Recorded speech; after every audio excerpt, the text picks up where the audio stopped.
Uganda batanaweza emyaka 18 tubawandiika ne tubawa nini nobwaba nga alina omwaka gumu oba nga yakazaalibwa ku makya golwaleero naye bwaweza emyaka 16 tuba tusobola okumuwandiika okuddamu ne tumuwandiika kye tuyita update ne tumuwa nini naye bwaweza emyaka 16 tuddamu ne tumuwandiika ne tumuwa endagamuntu. Then abaweza emyaka 18 just tumuwandiika nalindako wiiki nga 2 ne tumuwa endagamuntu oba density ye.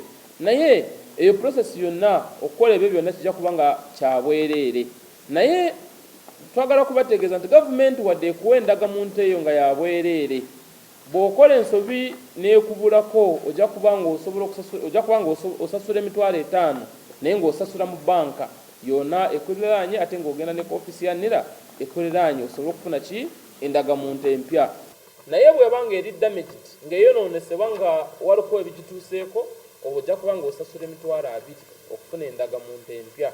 Bw'oba olina by'okyusa ku ndagamuntu yo oyinza okuba ng'okyusa emyaka oba ng'okyusa n'amannya ojja kuba ng'osasula $2,000.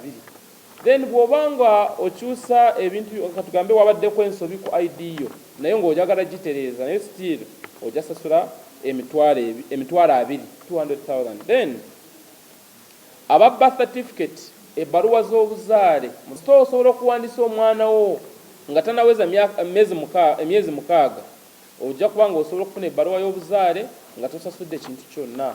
Naye olina okutegeera nti buli munnayuganda yonna okufuna ebbaluwa y'obuzaale mu mulembe gwakati olina okuba nga olina nniini. Then abannayuganda abawezezza emyezi 7 n'okutuuka ku myaka 6 ojja kuba nga osasula $1,000 okufuna ebbaluwa y'obuzaale.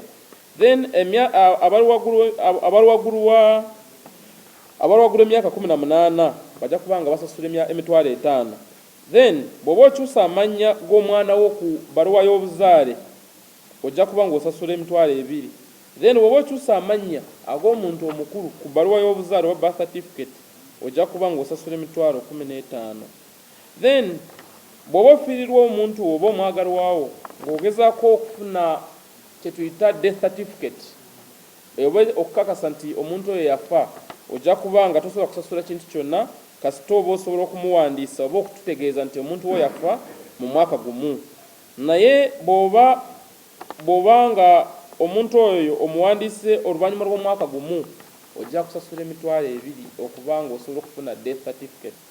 Abagwira abo bo bajja kuba nga basasula $100 nabo nga still basasula mu banka okulaba nti bafuna alien ID emukwatako oba yanjawulo nnyo ku national ID kuba abanga si munansi.